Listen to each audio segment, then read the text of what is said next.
ओंकारेश्वर पांडे जी का complete media को लेकर एक बड़ा ही सारगर्भित और सकारात्मक दृष्टिकोण है। इस देश में सकारात्मक पत्रकारिता को महत्व देने के लिए हमें संपूर्ण पत्रकारिता या जो जिसको मीडिया कहते हैं, जिसको प्रेस कहते हैं, उस बारे में कि सकारात्मक पत्रकारिता का क्या महत्व हो सकता है, और हम लोगों को दिशा देंगे कि किस दिशा में हमें आगे बढ़ना चाहिए। आज का इंपॉर्टेंट सेशन हो रहा है।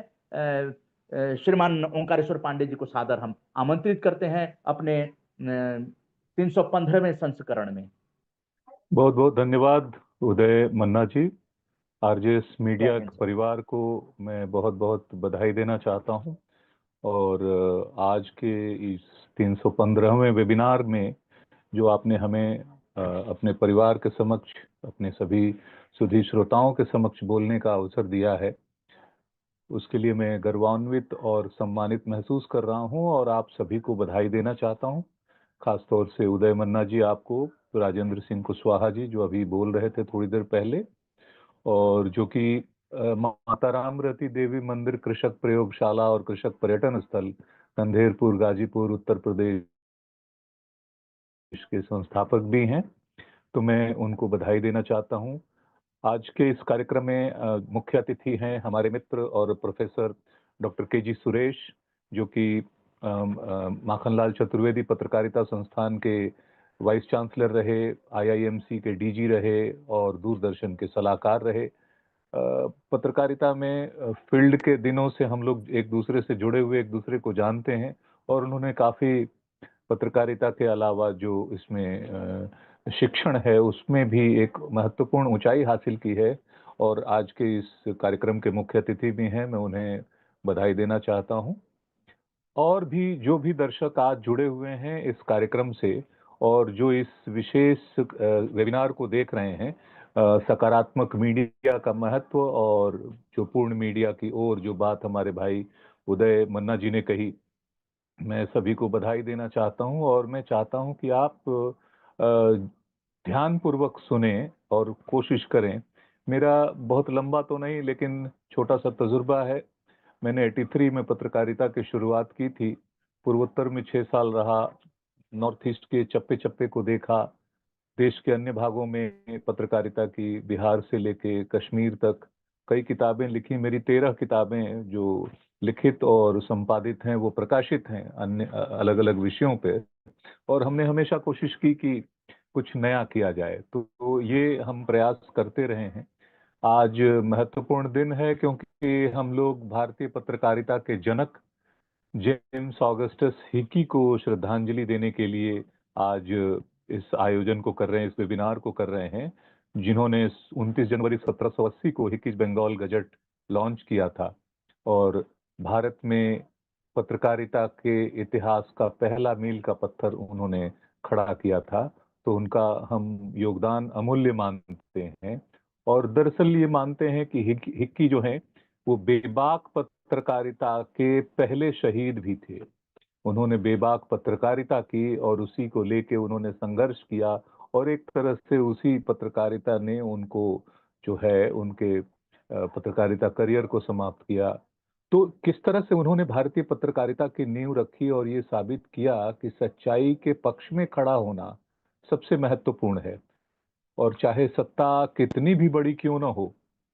हिक्की ने हिकीज बंगाल गजट के माध्यम से ब्रिटिश साम्राज्य की चुनौतियों, कुरीतियों और भ्रष्टाचार का पर्दाफाश किया। कल्पना कीजिए कि ब्रिटिश साम्राज्य कितनी कठोर साम्राज्य उस समय का था, उसके समक्ष आवाज उठाना और लगातार आवाज उठाना। तो उनके इस साहसिक प्रयास ने न केवल भारत में पत्रकारिता की एक नई दिशा बनाई, बल्कि भारत में स्वतंत्र प्रेस की जरूरत को भी उजागर किया। उनकी पत्रकारिता के बारे में कहा जाता है, हिकी की पत्रकारिता के बारे में, कि उन्होंने कभी भी सत्ता या शासकों के खिलाफ बोलने से डर का सामना नहीं किया, डर का सामना किया उससे वो हिचके नहीं। इसका एक उदाहरण है, वो अपने एक स्टेटमेंट में कहते हैं कि मैं कम बोलता हूं लेकिन मुझे चुप नहीं कराया जा सकता। ये अंग्रेजी में उनका स्टेटमेंट है, जो मैं हिंदी में आपके लिए कह रहा हूं। तो ये शब्द हमारे लिए आज भी पत्रकारिता के असली उद्देश्य और उसकी स्वतंत्रता के महत्व को याद दिलाते हैं।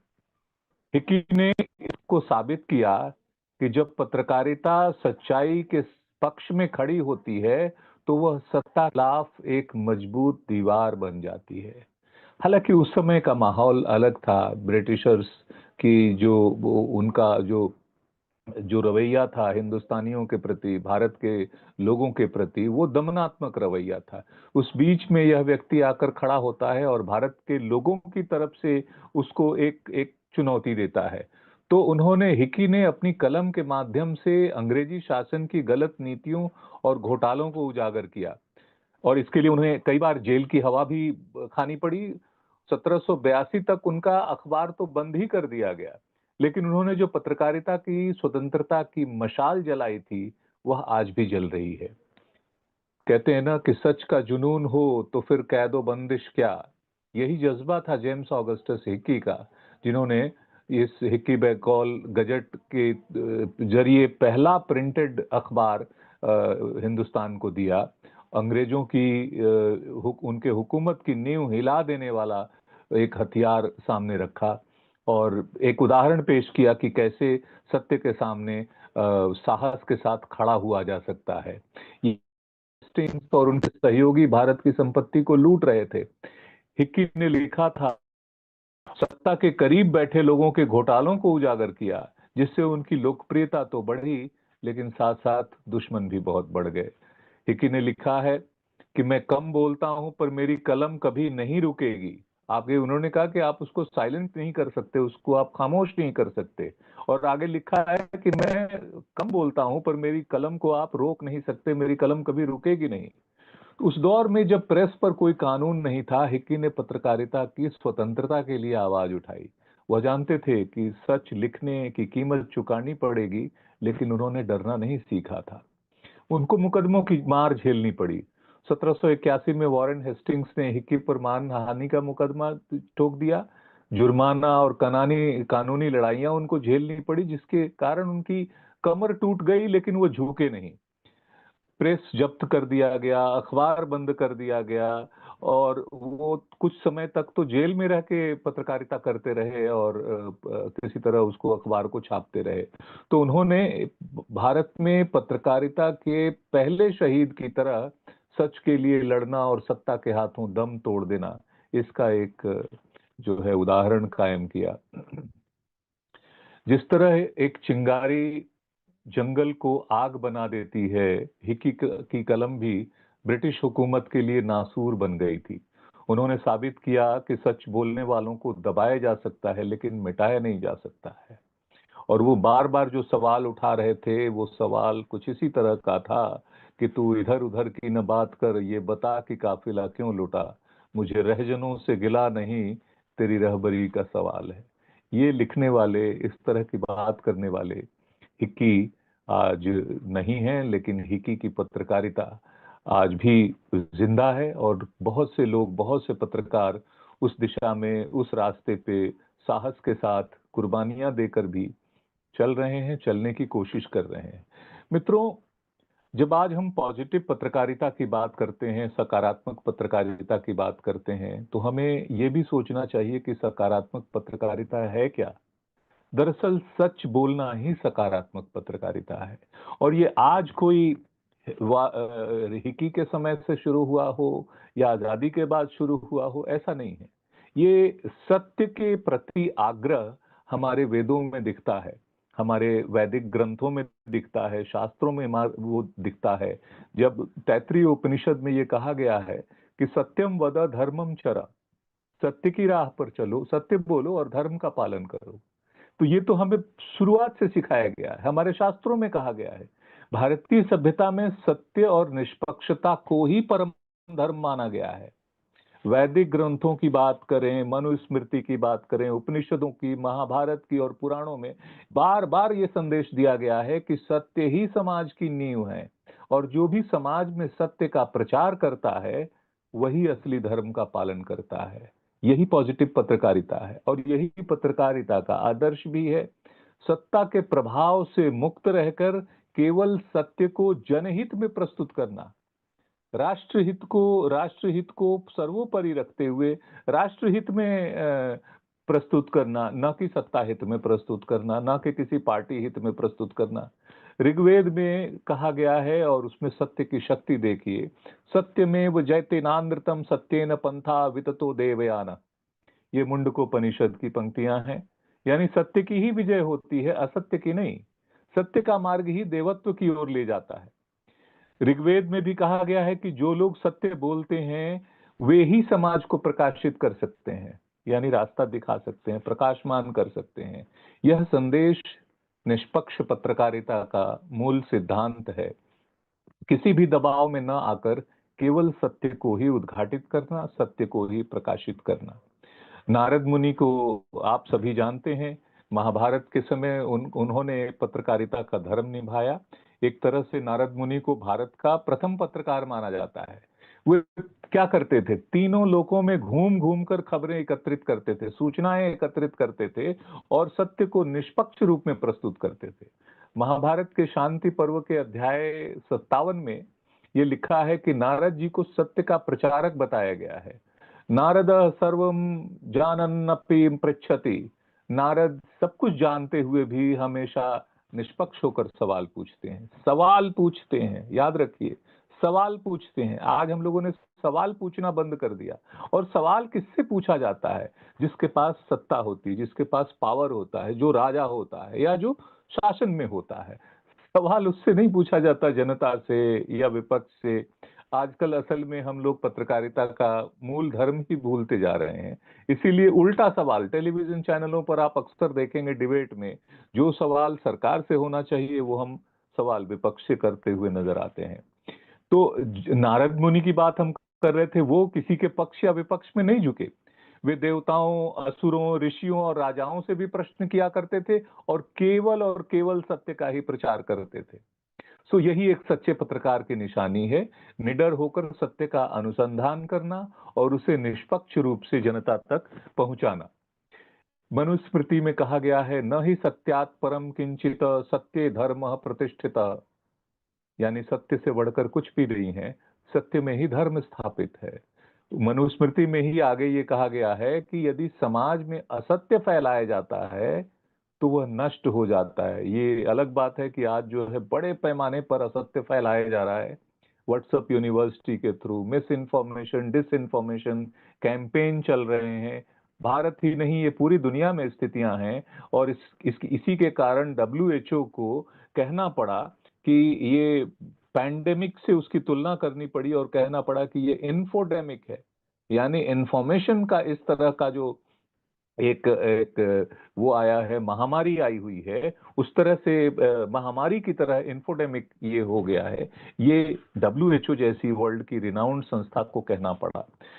तो हमारा धर्म, पत्रकारों का धर्म सत्य पर आधारित होना चाहिए, न कि किसी के प्रभाव में आकर झूठ फैलाना।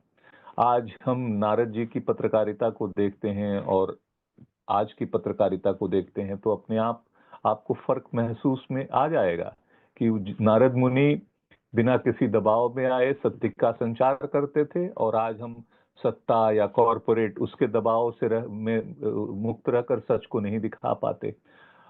वो हर जगह जाकर सही जानकारी एकत्र करते थे। आज हम भी जो है वो जमीनी रिपोर्टिंग और सच्चाई पर आधारित लेखन करते हैं, लेकिन कई बार सत्य का उद्घाटन हम नहीं कर पाते। दोनों की पक्षों की, नारद जी दोनों पक्षों की बात सुन के निष्पक्ष निष्कर्ष निकालते थे। यही बैलेंस्ड रिपोर्टिंग है जो आज होनी चाहिए, और बाई एंड लार्ज बहुत से जो सही पत्रकार हैं वो यही करते हैं। लेकिन जो भ्रमित हैं, जो दबाव में हैं या प्रभाव में हैं किसी भी तरह के, वो फिर एक पक्षीय पत्रकारिता करते हैं, जो कि गलत है। खबरों को बढ़ा चढ़ाकर नहीं, सत्य के रूप में प्रस्तुत किया जाना चाहिए। आज कहीं ना कहीं चाहे टीआरपी का दबाव हो, चाहे एडवर्टाइजिंग का दबाव हो, चाहे सत्ता का दबाव हो, आप चीजों को अनावश्यक बढ़ा चढ़ा के दिखाते हैं और जिसको दिखाना चाहिए उसको आप छुपा ले जाते हैं। तो तथ्यों के आधार पर रिपोर्टिंग करना और अफवाहों से देश को, समाज को बचाना, यही सकारात्मक पत्रकारिता है। आप याद करिए महाभारत में संजय और धृतराष्ट्र के बीच में जो संवाद होता था, संजय उनको एक लाइव रिपोर्टिंग की तरह उनको दिखाते थे कि महाभारत में क्या चल रहा है। और उनको असल में एक दिव्य दृष्टि प्राप्त थी, जिसके कारण वो धृतराष्ट्र, जो कि दोनों नेत्र से देख नहीं सकते थे, उनको वो पूरी कहानी सुनाते थे और एकदम लाइव रिपोर्टिंग की तरह वो कहानी सुनाते थे। पूरी निष्पक्षता से वो पूरा हाल सुनाते थे और वो धृतराष्ट्र सुनते भी थे। तो उनको कहानी सुनाते हुए न वे राजाओं के दबाव में या पक्ष में झुकते थे, न भावनाओं में बहते थे, सिर्फ सत्य को उद्घाटित करते थे, सत्य को बताते थे। यह पत्रकारिता का सबसे बड़ा आदर्श है, जो दिखे वही कहना, न कुछ जोड़ना और न कुछ घटाना। हम अगर उसमें कुछ जोड़ देते हैं या कुछ घटा लेते हैं तो वो सत्य की पत्रकारिता नहीं हो, वो सकारात्मक पत्रकारिता नहीं है। जब युधिष्ठिर से पूछा गया कि सबसे बड़ा धर्म क्या है, तो उन्होंने कहा सत्यम ही परमम धर्मम, सत्य ही सबसे बड़ा धर्म है। तो हम अपने वेदों को, शास्त्रों को, अपने जो पुराने ग्रंथ हैं, उनको जो पढ़ते हैं, देखते हैं, तो हम उन्हीं का अनुसरण करेंगे ना। और पूरी दुनिया में सत्य को यही माना गया है, सत्य ही असली पत्रकारिता है। जो शास्त्रों में आज दिया गया है, कि कहा गया है कि सच को रोका जा सकता है लेकिन मिटाया नहीं जा सकता। तो चाहे वैदिक काल हो या आज का समय हो, सत्य की पत्रकारिता ही दरअसल सही पत्रकारिता हो। चाहे नारद मुनि हो, संजय हो, युधिष्ठिर हो, महाभारत के पात्र भी हमें यह सिखाते हैं कि निष्पक्ष पत्रकारिता ही सबसे बड़ा धर्म है। तो जो चाटुकारिता कर रहा है वह असली पत्रकार नहीं, बल्कि सत्ताधारी, उसका भाट कहा जाता है। और जो न कह सके कि सूर्य अंधकार है, जो न लिख सके कि अन्याय का प्रतिकार है, वो कलम बेकार है, बेईमान है। जो निडर न हो वो भी क्या इंसान है। तो आज इस सत्य की पत्रकारिता को पुनर्जीवित करने की जरूरत है, क्योंकि सत्य ही पत्रकारिता की आत्मा है। आज हम आजादी के बाद के पत्रकारिता को देखते हैं तो हमने देखा है कि हिकी के बाद भी, आजादी के दौरान भी बहुत से पत्रकारों ने राष्ट्रहित में, देश को आजादी दिलाने के लिए, चूंकि उस समय लक्ष्य वही था, तो जम के पत्रकारिता की, खुल के पत्रकारिता की। क्योंकि जब सच लिखने की ताकत खो जाती है तो लोकतंत्र सिर्फ एक दिखावा बनकर रह जाता है। भारत में पत्रकारिता सिर्फ खबर देने का जरिया नहीं रही, बल्कि हर दौर में यह सत्ता से सवाल करने और जनहित की आवाज बुलंद करने का सबसे मजबूत हथियार बनी। आजादी से पहले और आजादी के बाद भी निष्पक्ष पत्रकारों ने अपनी कलम से सच लिखा, चाहे इसके लिए कितनी भी कीमत चुकानी क्यों न पड़ी हो। बाल गंगाधर तिलक की याद करिए, केसरी की याद करिए, जब उन्होंने लिखा कि स्वराज्य मेरा जन्म सिद्ध अधिकार है और मैं इसे लेकर रहूंगा। केसरी अखबार के जरिए तिलक ने ब्रिटिश हुकूमत की नींव हिला दी थी, लेकिन उनकी लेखनी इतनी तीखी थी कि अंग्रेजों ने उन्हें 1908 में देशद्रोह के आरोप में 6 साल की जेल में डाल दिया था। गणेश शंकर विद्यार्थी और उनके प्रताप की याद करिए। उन्होंने गणेश शंकर विद्यार्थी जो अखबार निकालते थे, प्रताप, उसमें लिखा उन्होंने कि पत्रकारिता का धर्म है निर्भय होकर अत्याचार का विरोध करना, और इसके कारण ब्रिटिश सरकार का वो सबसे धारदार आवाज बना प्रताप। उन्हें भी कई बार जेल जाना पड़ा, लेकिन उनकी कलम नहीं रुकी। महात्मा गांधी को याद करिए, उनके यंग इंडिया को याद करिए। गांधी जी ने अपने अखबारों के माध्यम से, चाहे वो यंग इंडिया रहा हो या हरिजन रहा हो, अहिंसा और सत्याग्रह का संदेश फैलाया। ब्रिटिश सरकार ने कई बार उनके अखबारों को बैन किया, लेकिन गांधी जी ने भी लिखा कि अगर अभिव्यक्ति की आजादी नहीं है तो सच्ची आजादी भी नहीं है। यानी अभिव्यक्ति की आजादी ही सच्ची आजादी है। सुभाष चंद्र बोस, फॉरवर्ड ब्लॉक, इनके समय में भी क्रांतिकारी विचारों को बढ़ावा दिया गया। अंग्रेजों ने उस पर भी पाबंदियां लगाई। भगत सिंह और कीर्ति को याद कीजिए। भगत सिंह सिर्फ क्रांतिकारी नहीं बल्कि एक बेहतरीन लेखक भी थे, ये हमको याद रखना चाहिए। उन्होंने कीर्ति और अर्जुन पत्रिकाओं में कई लेख लिखे थे, जिनमें वे साम्राज्यवाद और पूंजीवाद पर करारा हमला करते थे। उनकी कलम जितनी तेज थी, उतनी ही तेजी से, उतनी ही जल्दी ब्रिटिश हुकूमत ने उनकी फांसी की सजा मुकर्रर कर दी और उन्हें फांसी दे भी दी गई। वो शहीद हो गए सत्य के लिए, पत्रकारिता के लिए, राष्ट्र के लिए, राष्ट्रहित के लिए। 1975-77 का दौर देखिए, जब इमरजेंसी देश में लगी थी, उसमें भी उस समय के सत्ता में बैठे लोगों ने प्रेस की आजादी पर एक तरह से अंकुश लगाने की कोशिश की। इंदिरा गांधी के आपातकाल के दौरान प्रेस की आजादी पूरी तरह खत्म कर दी गई थी, क्योंकि उस समय कहा गया था कि आज अखबार सिर्फ वही लिख सकते हैं जो सरकार चाहे। इंडियन एक्सप्रेस और स्टेट्समैन जैसे अखबारों ने इसका विरोध किया, तो उन पर प्रतिबंध लगाया गया। रामनाथ गोयनका हो, कुलदीप नैयर हो, कई पत्रकारों ने जेल जाना मंजूर किया, लेकिन झुके नहीं। इस देश में सांप्रदायिक दंगे भी हुए, लेकिन तब भी इस देश का एक बड़ा वर्ग, एक मीडिया का एक बड़ा वर्ग निष्पक्षता के पक्ष में रहा और निष्पक्ष पत्रकारिता करता रहा। चाहे वो 1992 का बाबरी मस्जिद की घटना हो, 2002 के गुजरात दंगों की बात हो, 1984 के सिख विरोधी दंगों की बात हो। पत्रकार दबाव में रहे, कुछ पत्रकार प्रभाव में भी आए, लेकिन एक बड़ा वर्ग पत्रकारिता का इन सभी अवसरों पर वो सकारात्मक पत्रकारिता और सत्य की पत्रकारिता करता रहा, हिम्मत के साथ कड़वी सच्चाइयों को समाज के सामने रखता रहा, दिखाता रहा, क्योंकि दरअसल वही सच्चाई है। आप मनमोहन सिंह के दौर की बात याद करिए, उस समय किस तरह से पत्रकारों ने 2G घोटाला, शायद 2010 में, आज से 15 साल पहले, या 2012 में कोयला घोटाला हुआ, उस समय निष्पक्ष पत्रकारिता की, चाहे सत्ता में कोई भी बैठा हुआ हो, उसके खिलाफ जम के लिखा, जम के बोला, टेलीविजन चैनलों पे जम के इस पर डिबेट हुए और पत्रकार झुके नहीं, इसको दिखाया गया। चाहे वो राफेल का विवाद ही क्यों ना हो, उस समय भी लोगों ने कहा। बाद में सबसे लास्ट में अभी जो आप कहेंगे पेगासस जासूसी कांड हुआ, उसके बाद भी पत्रकारों ने अपनी बात रखी, देश के सामने सच्चाइयां रखने की कोशिश की। तो हम ये देख पा रहे हैं कि चाहे दौर कोई भी रहा हो, चाहे दबाव और प्रभाव कितना भी रहा हो, पत्रकारिता का एक बड़ा वर्ग झुका नहीं है। वह सत्य की पत्रकारिता करने की साहस रखता है और वो कोशिश लगातार जारी रखता है। और इसी को हम कहते हैं ये पॉजिटिव जर्नलिज्म।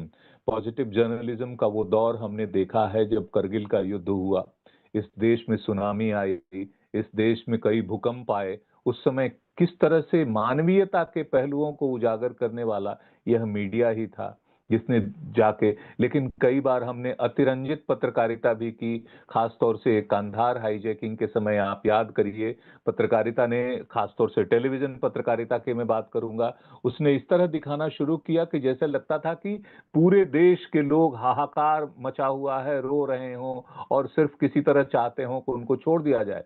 सरकार पर इसका दबाव पड़ता है और दबाव पड़ा भी। उसकी तुलना में आप उन्हीं दिनों में मॉस्को में जो आतंकवादी हमला हुआ था एक स्कूल में, जिसमें 400 बच्चे वहां पर थे, मॉस्को में रसिया की सरकार ने वहां पर हिम्मत और साहस दिखाते हुए, बच्चों के जीवन पर दांव पर खेलते हुए आतंकवादियों के सामने झुकना मंजूर नहीं किया और उन पर कार्रवाई की। जबकि इसी मीडिया के दबाव के कारण वाजपेयी सरकार को झुकना भी पड़ा, कांधार हाईजैकिंग में जाके वहां पर आतंकवादियों को छोड़ना पड़ा। तो हमारे पत्रकारिता करने का समाज पे, उदय जी कह रहे थे, कुशवाहा जी भी कह रहे थे, बहुत सही बात है कि अगर हमारे लिखने से कहीं दंगा हो रहा हो तो ये सच्ची पत्रकारिता नहीं है। सच्चाई लिखिए, लेकिन उसको इस तरह से बैलेंस होकर लिखा जाना जरूरी है जिससे समाज में उसका पॉजिटिव प्रभाव हो। आप उसको उजागर करना चाहते हैं, लेकिन इस तरह उजागर करें। इसीलिए शुरुआत से ही बलात्कार के मामलों में जो बलात्कार की शिकार महिला होती है उसका नाम नहीं लिखा जाता है। उसी तरह से दंगा के मामलों में जो विभिन्न समुदायों के बीच में दंगे होते हैं उनका नाम उजागर नहीं किया जाता है कि किस धर्म के लोगों ने किस पे हमला किया और किसके कितने लोग मारे गए। इससे हिंसा और भड़कती है। तो ये जो सेल्फ कंट्रोल है मीडिया का, अब तो बहुत सारी गाइडलाइंस भी आई हुई हैं, सुप्रीम कोर्ट की गाइडलाइन है और सरकारों की, चुनाव आयोग की गाइडलाइन चुनाव के समय है। ये अलग बात है कि चुनाव आयोग अपनी ही गाइडलाइन को नहीं देखता है और देश में कुछ का कुछ लोग बोलते हैं, वो चुपचाप सुनता रहता है। तो लेकिन सकारात्मक पत्रकारिता ये है कि अगर कमियां सुप्रीम कोर्ट में भी हों या चुनाव आयोग में भी हों, उसको हम दिखाएं, उसको देश के सामने रखें और इस उद्देश्य से रखें कि इस देश में कोई व्यक्ति महत्वपूर्ण नहीं है, कोई दल महत्वपूर्ण नहीं है, कोई सरकार महत्वपूर्ण नहीं है, यह देश महत्वपूर्ण है। इसलिए सच को लिखना, सच को बोलना, सच को दिखाना ये जरूरी है। यही पॉजिटिव पत्रकारिता है, न कि सच्चाई को छिपाना, आलोचना नहीं करना और सत्ता के झूठ को बढ़ा चढ़ा कर पेश करना। ये पॉजिटिव जर्नलिज्म नहीं होता है। हम आपको 2-4 बुलेट पॉइंट बताते हैं कि असली सकारात्मक पत्रकारिता है क्या। दरअसल समाज में बदलाव लाने वाली रिपोर्टिंग जो राष्ट्र हित को परम उद्देश्य के तौर पर रख के की जाए, वही सकारात्मक पत्रकारिता है। भ्रष्टाचार को उजागर करना सकारात्मक पत्रकारिता है। नीतियों की निष्पक्ष समीक्षा करना सकारात्मक पत्रकारिता है। या जनता की आवाज बनना, यह है सकारात्मक पत्रकारिता। जबकि नकली सकारात्मक पत्रकारिता क्या है? नेताओं की प्रशंसा करते रहना, चाहे वो नेता कोई भी हो, किसी भी पार्टी के हो, आपको उनकी अनावश्यक प्रशंसा नहीं करते रहना है। यह चाटुकारिता है, ये भांट है, ये चारण है, ये काम पीआर का है, इसके लिए एडवर्टाइजिंग होती है। पत्रकारिता इसके लिए नहीं होती है जनाब। टेलीविजन चैनल पे बैठ के आप किसी को डिफेंड कर रहे हो और किसी के बारे में प्रचारित कर रहे हो। आपका काम है सवाल पूछना। इसको क्यों बार्किंग डॉग कहा जाता है? कुत्ते का काम है मालिक को अलर्ट करना, भूंकना। वो भूकेगा नहीं और चोर आ जाए और अगर कुत्ता उसको भी दुलारने लग जाए तो फिर तो चोर तो अंदर घुस आएगा ना। तो बार्किंग डॉग का जो जो एग्जाम्पल दिया जाता है कि media is a kind of barking dog, तो हमारा काम है भूंकना, हमारा काम है अलर्ट करना कि देखो गेट पे कोई आया है। मालिक को भी अलर्ट करना। कोई भी अजनबी, कोई भी अननेचुरल चीज होती है तो कुत्ता भौंकने लग जाता है। मीडिया का भी काम है।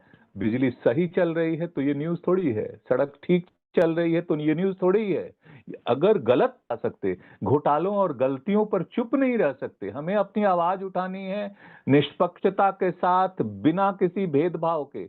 आपके अंदर भी अगर कोई भेदभाव आता है, आप उसी सत्ता प्रतिष्ठान से किसी लोभ या लालच में जुड़ते हैं और इस वजह से प्रशंसा करते हैं, तो आप पत्रकारिता नहीं कर रहे हैं, आप चाटुकारिता कर रहे हैं।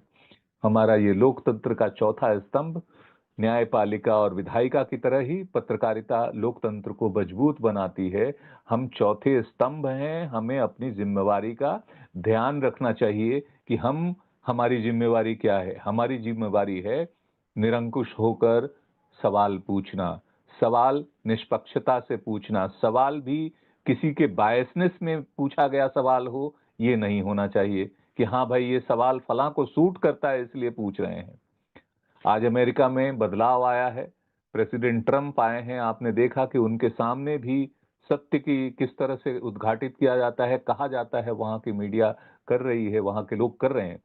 लेकिन जो लोग इस तरह नहीं करते हैं, और अगर आप सवाल नहीं उठाएंगे ना, तो सरकार निरंकुश हो जाएगी। सरकारें गलतियां करती हैं। गलतियों को इसलिए नहीं बताया जाता है कि आप उसको बदनाम करना चाहते हैं, बल्कि इसलिए कि आप अपनी गलती जान लो तो इसको सुधार लो, सुधर जाए। जो सरकारें इस चीज को छुपाती हैं या इससे भागती हैं कि भाई मेरे बारे में मत लिखिए, क्यों भाई, क्यों डर रहे हो? अगर आप गलत नहीं कर रहे हो, आपका काम है समाज की सेवा करना, आपकी समाज की सेवा करने में कहीं कोई गलती खामी रह रही है, उसको उजागर करेंगे तभी तो आप उसको ठीक कर पाएंगे। हमने कई प्रधानमंत्रियों के साथ जो है पत्रकारिता की है, नजदीक से पार्लियामेंट को लंबे समय तक कवर किया है। कई ऐसे नेता थे जो उनको उनकी घोर आलोचना करने के बावजूद, जैसे चंद्रशेखर जी प्रधानमंत्री थे, उनकी आलोचना हम लोग करते थे, फिर उनसे मुलाकातें भी होती थी। कहते हो आपका काम है और आप नहीं करोगे तो हमको कैसे मालूम होगा कि कहाँ क्या गड़बड़ हो रहा है। इसलिए आप लिखिए, बेधड़क होके लिखिए, हमें उसकी कोई चिंता नहीं। तो यही सत्य और न्याय की रक्षा करना ही पत्रकारिता है। और जैसे रामनाथ गोयनका ने एक बार कहा था, इंडियन एक्सप्रेस के मालिक, कि अखबार सरकार के खिलाफ नहीं होते, लेकिन वे जनता के पक्ष में जरूर होते हैं। ये हमें ध्यान रखना चाहिए किसी भी सरकार के खिलाफ में। तो जो तेरे हक में नहीं बोलते, जो तेरी सच्चाई नहीं तोलते, वो कलम के सौदागर हैं जो बिक चुके हैं, अब मोल मत बोलते। ऐसे पत्रकारों को हम जो है वो कॉलम के सौदागर ही कहेंगे, कि जो तेरे हक में नहीं बोलते, यानी समाज के हक नहीं बोलते। आज भारत को एक सशक्त, निष्पक्ष और निर्भीक पत्रकारिता की जरूरत है। और हमारा काम है कि हम इस आज के समय के दौर में हम अपनी निष्पक्षता को कायम रखें। ये चुनौती है, इसलिए भी ये चुनौती है कि world freedom press freedom index 2023 के अनुसार हमारा स्थान 180 देशों में 161वें स्थान पर चला गया है, जबकि 2002 में यह रैंकिंग 80वें स्थान पर थी। हम सीधे सीधे 80 से 161, डबल से ज्यादा हम गिरावट हमारे उसमें प्रेस फ्रीडम रैंकिंग में आई है, जो दिखाती है कि पत्रकारों पर दबाव बढ़ा है, उन्हें उत्पीड़न, गिरफ्तारियों और हिंसा का सामना करना पड़ता है। Committee to protect journalist CPJ के अनुसार पिछले 5 वर्षों में भारत में 200 से अधिक पत्रकारों पर हमले हुए हैं। ये स्थिति चिंताजनक है, इसको सुधारना चाहिए। पत्रकारिता पर हमला करके कोई सत्य को छुपा नहीं सकता, इसलिए जो लोग भी हमला करते हैं, करवाते हैं, उनको भी ये ध्यान रखना चाहिए कि इससे कुछ होना नहीं है। भारत में लोकतंत्र इतना मजबूत है कि अंत में कभी न कभी तो ये सच्चाई तो सामने आती है। कितने दिन किसी चीज को छुपा लिया जाएगा? ये प्रवृत्ति ही गलत है, किसी भी सत्ता की प्रवृत्ति हो, चाहे वो इमरजेंसी के दौरान रही हो, जिस समय घोषित आपातकाल था, या आज के दौरान हो, अगर ये है तो नहीं होना चाहिए। और कोशिश ये होनी चाहिए कि एक ऐसा सकारात्मक माहौल बने जिसमें लोग विकास की बातें करें, शांति की बातें करें, लोग इसमें जो कमियां हैं उसको भी साहस के साथ उजागर कर सकें और देश के लोकतंत्र को मजबूत बना सकें। न कि फिर हम दुष्यंत कुमार को याद करेंगे, जो कि उस दौर में लिखा करते थे कि मत कहो आकाश में कोहरा घना है, यह किसी की व्यक्तिगत आलोचना है। यह व्यक्तिगत आलोचना थोड़ी होती है, चाहे कुर्सी पर कोई भी बैठा हो, ये व्यक्तिगत आलोचना नहीं होती है। और अगर आप ठीक से सोचेंगे तो अगर आप सचमुच में गलत नहीं हो तो ये आलोचना हमेशा पॉजिटिव होती है, हमेशा सकारात्मक होती है। हमेशा किसी सत्य को उद्घाटित करना सिर्फ और सिर्फ ये घंटी बजाना होता है कि देखिए ये गलत हो रहा है, आप सुधर जाइए या सुधार लीजिए, अपने लोगों पर नजर डालिए। तो लेकिन दुर्भाग्यवश आज एक बड़ा सेक्शन है मीडिया का जिसको गोदी मीडिया कहा जा रहा है। क्यों कहा जा रहा है भाई गोदी मीडिया? आपको क्यों कहा जा रहा है? क्योंकि आप हर रोज ये एग्जाम्पल देते हैं कि हम पर्टिकुलर उसमें विचारधारा या पर्टिकुलर पार्टी के फेवर में बैठे हुए और सिर्फ उनकी बात करते हैं। नागार्जुन को याद करो ना, जो लिखा करते थे कि जो हमसे टकराएगा वो चूर चूर हो जाएगा। तो निष्पक्ष पत्रकारिता ही सकारात्मक पत्रकारिता है और यही लोकतंत्र के लिए आवश्यक है, जो सरकारों और सत्ता की गलत नीतियों की आलोचना करता है और जनता की आवाज को उच्चारित करता है। जैसे पंडित नेहरू ने कहा था कि मैं एक पूरी तरह से स्वतंत्र प्रेस को प्राथमिकता दूंगा, भले ही उसकी आजादी के गलत इस्तेमाल के खतरे हों, न कि एक दबी हुई या नियंत्रित प्रेस को। कितना बड़ा दिल रहा होगा उस आदमी का कि जो इस बात को कहता। अमेरिका में कहा गया कि अगर हमें पत्रकारिता और आजादी में से एक चुनना हो तो हम पत्रकारिता चुनेंगे, क्योंकि पत्रकारिता रहेगी तो आजादी भी आ जाएगी। इतनी बड़ी बात वहां के लोगों को, और यही उसकी ताकत है अमेरिका की। तो हमारा काम सिर्फ सूचना देना नहीं, समाज को जागरूक करना है, शिक्षित करना है, सकारात्मक बदलाव की दिशा में मार्गदर्शन भी देना है। लेकिन हमें थोड़ा सतर्क भी रहना पड़ेगा। जैसा महात्मा गांधी ने हमें टोका था और कहा था कि अखबार एक बड़ी ताकत है, लेकिन जैसे बिना रोक टोक का पानी पूरे इलाके को डुबो देता है, वैसे ही अनियंत्रित कलम सिर्फ विनाश लाती है। और अनियंत्रित कलम का मतलब ये भी है कि चाटुकारिता भी मत कीजिए, वह भी अनियंत्रण है। आलोचना ही नहीं, अनियंत्रण यह भी है कि आप किसी एक पक्ष के प्रभाव, दबाव या उसमें लिख रहे हैं, यह भी एक तरह का अनियंत्रण ही है। तो हमें इसका ध्यान रखना चाहिए कि इसको राजनीतिक और आर्थिक लाभ के लिए न किया जाए, देश हित को, राष्ट्र हित को सर्वोपरि रखा जाए। टैगोर ने लिखा था, where the mind is without fear and the head is held high, into that heaven of freedom, my father, let my country awake. मेरे देश को उस देश में जगने दीजिए जहां पर माइंड विदाउट फियर हो, हेड हेल्ड जो है सर ऊंचा करके रख सकें, एंड फ्रीडम का जो हेवन हो, स्वर्ग हो, वहां पर हमारे देश को होना चाहिए। तो मेरा ख्याल है कि समय काफी कुछ हुआ है, और अगर समय जय बचा हुआ है तो मैं हिंद। सर बिल्कुल बने रहिए तो सर, आपने जो एक मार्गदर्शन दिया है दरअसल पॉजिटिव मीडिया फैमिली इसको इम्प्लीमेंट करेगी। एक आखिरी आपने जो कुछ बात भी जी नागार्जुन की कह दे दूं कि जी उनको याद रखना चाहिए कि हिंदी के क्रांतिकारी कवि हुए नागार्जुन। उन्होंने लिखा था कि लिखूंगा तो ऐसा लिखूंगा जिससे सत्ता के तख्त डोल जाएं, सच्चाई की कलम से लिखूंगा जिससे अत्याचारी सिसक उठे। और यही जो है पावर ऑफ जर्नलिज्म है, इसी को बरकरार रखना चाहिए, इसको जिंदा रखना चाहिए। बहुत बहुत धन्यवाद। अगर कोई सवाल हो तो मैं जवाब देने के लिए उपस्थित हूं। और मैं एक बार फिर से आरजेएस मीडिया संस्थान का, भाई उदय मन्ना जी का, कुशवाहा जी का, और जो भी इस आयोजन से जुड़े हुए लोग हैं, उन सभी का मैं बहुत बहुत आभार व्यक्त करता हूं और सबको मुकेश जी भी अभिवादन करता हूं।